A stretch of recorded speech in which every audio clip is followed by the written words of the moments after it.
लोकसभा चुनाव से ठीक पहले भाजपा के नेताओं में काम नहीं करने की बात को लेकर रार सामने आने लगी है। शेरगढ़ क्षेत्र इसकी बानगी बनता दिख रहा है। केंद्रीय जल शक्ति मंत्री गजेंद्र सिंह शेखावत और शेरगढ़ विधायक बाबू सिंह राठौड़ के बीच में रार सामने आ रही है। शेरगढ़ में विकास की बात को लेकर बाबू सिंह राठौड़ ने शेखावत पर काम नहीं करने का बयान दिया था। बदले में सांसद शेखावत ने उनकी बात का जवाब दिया और अपने कामों को गिनाया है। इधर शेरगढ़ की जनता आज सर्किट हाउस पर पहुंची और मंत्री के सामने ही जोरदार नारेबाजी की। शेरगढ़ की जनता ने बाहरी व्यक्ति यानी शेखावत को लेकर अपना विरोध जाहिर किया। काफी देर तक सर्किट हाउस में आज हंगामा होता रहा। दरअसल शेरगढ़ विधायक बाबू सिंह राठौड़ ने कल केंद्रीय मंत्री गजेंद्र सिंह शेखावत पर काम नहीं करने का आरोप लगाया था। अब शेखावत ने बाबू सिंह को जवाब देते हुए अपने कामों को गिनाया। उन्होंने शेरगढ़ पंचायत में जन सुविधा, विद्यालय, चिकित्सा एवं सड़क सहित 10 विकास कार्यों को 3 करोड़ से ज्यादा खर्च करने का दावा किया। साथ ही तंज कसते हुए कहा कि यह सब काम नहीं दिख रहे। इस बात को लेकर आज शेरगढ़ के काफी संख्या में लोग सर्किट हाउस पहुंचे और केंद्रीय मंत्री शेखावत के खिलाफ जोरदार आक्रोश व्यक्त करते हुए उन्हें बाहरी व्यक्ति बताते हुए दखल देने से मना कर दिया। काफी देर तक सर्किट हाउस में हंगामा चलता रहा। वहां आए जलदाय मंत्री कन्हैयालाल चौधरी ने जनता के बीच आकर मामला शांत करवाया और सीपीटी दी। अपने विभाग की तरफ से जो सुविधाएं बन पाएगी देने को कहा।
मैं तो अभी सीधा मीटिंग में आया, मुझे जानकारी नहीं है ना, मुझे पता है कि भाई क्या नारे लगे।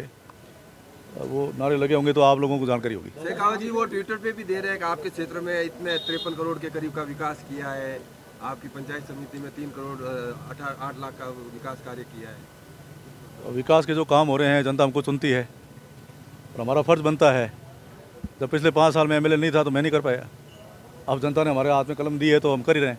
बाबू सिंह जी, जिस तरीके से उस कर्मचारी को लेकर शेरगढ़ के लोगों ने विरोध किया है, आपकी कोई इस बात को लेकर मंत्री जी से कोई बात हुई है? मंत्री जी से मेरी बात हुई थी तो मंत्री जी ने ये कहा कि ये सारे जल शक्ति मंत्री जी ने इनको हटवाया सबको।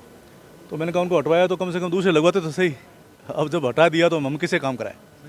तो वो जनता की नाराजगी। मीटिंग में मंत्री जी ने कहा है कि हम आपकी व्यवस्था कराएंगे, तो वो व्यवस्था करेंगे तो ठीक है, नहीं तो फिर आज जोधपुर आए जैसे जयपुर भी जाना पड़ेगा। सर, ये मंत्री पूरा बैठक हुई, बैठक में क्या निचोड़ निकला? क्या निकला, आपको क्या लगता है?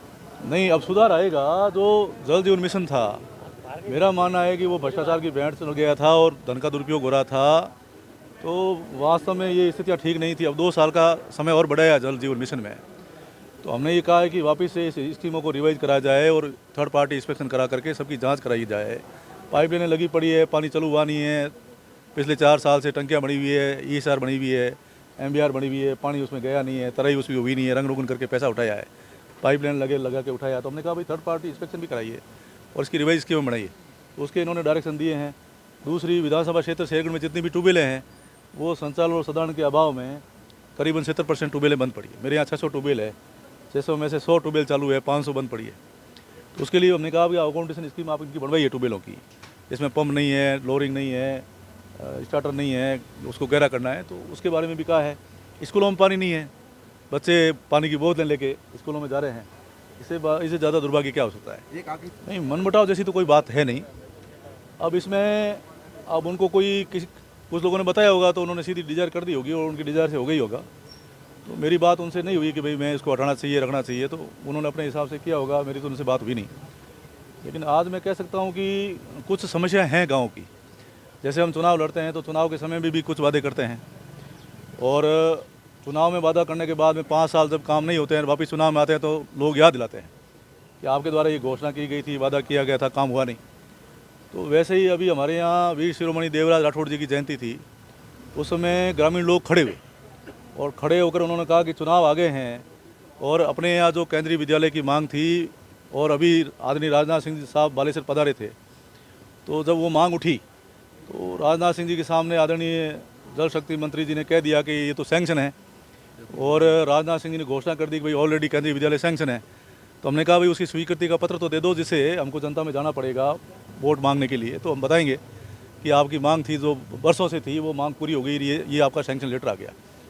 तो देवराज जयंती में उन्होंने कह दिया कि नहीं, अभी तो राजस्थान सरकार आपके प्रस्ताव भेजेगी, उसके बाद में विचार किया जाएगा। तो पहले आपने स्वीकृति का कह दिया, अब विचार किया जाएगा, दोनों में विरोधाभास है।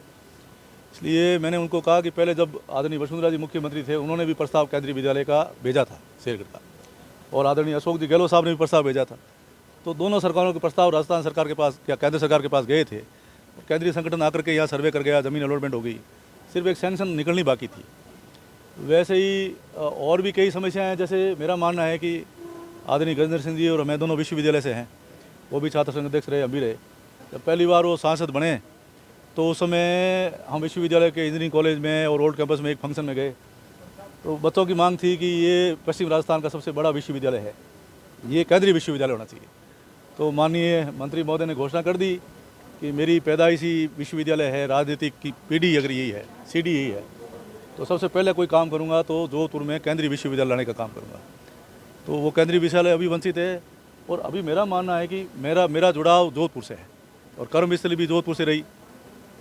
अब जोधपुर में सबसे बड़ी समस्या अगर कोई है तो वो ट्रैफिक की है, और पूरी शहर की जनता त्राही तरी करी है, पीड़ित है, परेशान है। और आपको जानकारी होगी कि एलिवेटेड रोड की घोषणा हुई, अब पिछले 4 साल से नगाड़े बजाए जा रहे हैं, ढोल बजा रहे हैं, बैनर लग रहे हैं, लेकिन वो एलिवेटेड रोड आई नहीं। तो आप कहीं भी चौराहे पे जाके पूछोगे कि भाई ये ट्रैफिक की क्या समस्या है, तो आम जनता एलिवेटेड रोड की मांग करेगी। तो वो भी मांग आपके सामने है। अब कई मुद्दे ऐसे भी हैं हमारे गांव में, जो जनरल कास्ट के लोग हैं उनमें EWS की मांग है कि भी राजस्थान सरकार ने तो सरलीकरण किया था, लेकिन केंद्र सरकार भी करे, जिससे केंद्र की जो सरकारी नौकरियां हैं उसमें भी हमको इस EWS का आरक्षण का लाभ मिले। और राजस्थान में तो खैर उन्होंने सरलीकरण कर ही दिया, केंद्र में नहीं किया, इसलिए केंद्र की नौकरियों में नहीं मिल रहा। तो वो भी उनकी मांग अभी तक लंबित है। अच्छा, क्या